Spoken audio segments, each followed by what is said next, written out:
Israel दुनिया का इकलौता यहूदी राष्ट्र, एक छोटा सा देश जिसके दुश्मन तमाम मुस्लिम मुल्क हैं।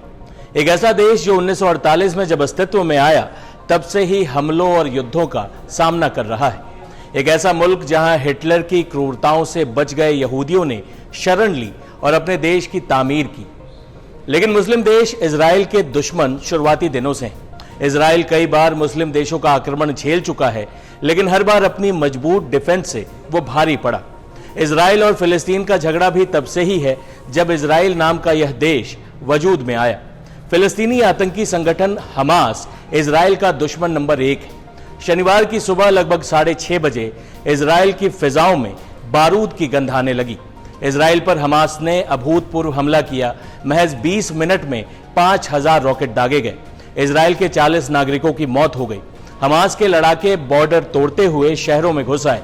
इजरायली प्रधानमंत्री बेंजामिन नेतन्याहू ने युद्ध की घोषणा करते हुए कहा कि इजराइल अब युद्ध में है। ऑपरेशन आयरन स्वॉर्ड्स लॉन्च हो चुका है। उन्होंने कहा कि इजराइल अपने दुश्मन से अभूतपूर्व कीमत वसूलेगा। इजराइल डिफेंस फोर्स ने कहा कि हमने हमास के हमले के जवाब में ऑपरेशन आयरन स्वॉर्ड्स शुरू कर दिया है। इसके जरिए हवा, जमीन और समुद्र से गाजा पट्टी में आतंकी संगठन हमास के 17 सैन्य ठिकानों और 4 हेडक्वार्टर्स पर हमला किया गया है। वहीं कम से कम 7 जगहों पर इजरायली सैनिक घुसपैठियों से लड़ रहे हैं। वहीं हमास ने भी इस हमले को ऑपरेशन अल अक्सा फ्लड नाम दिया है। हमास ने अरब देशों से भी इस युद्ध में शामिल होने की अपील की है। इस बीच सुरक्षा विशेषज्ञ हैरान हैं कि हमास के पास अचानक इतनी ताकत और संसाधन कहां से आ गए।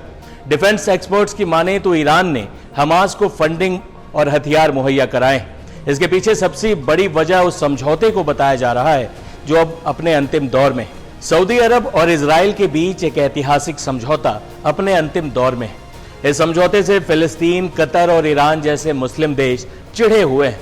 अब खबरें आ रही हैं कि इसी समझौते को तोड़ने के लिए ईरान की शह पर हमास ने इजराइल में हमलों को अंजाम दिया ताकि इजराइल और सऊदी अरब के बीच होने जा रहा समझौता रद्द हो जाए और इसी बहाने मुस्लिम देश भी इजराइल पर हुए इस हमले से जुड़ जाएं। लेकिन ईरान और कतर जैसे मुस्लिम देशों की यह साजिश इजराइल परवान नहीं चढ़ने देगा। इस बीच भारत सरकार ने भी इजराइल को समर्थन दिया है। अमेरिका तो खैर उसके साथ हमेशा से है ही।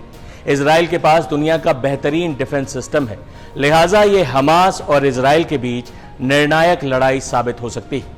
इजराइल और हमास से जुड़ी हर एक अपडेट हम आपके लिए लेकर आते रहेंगे। आप जुड़े रहें टाइम्स नाउ नवभारत डिजिटल के साथ। धन्यवाद।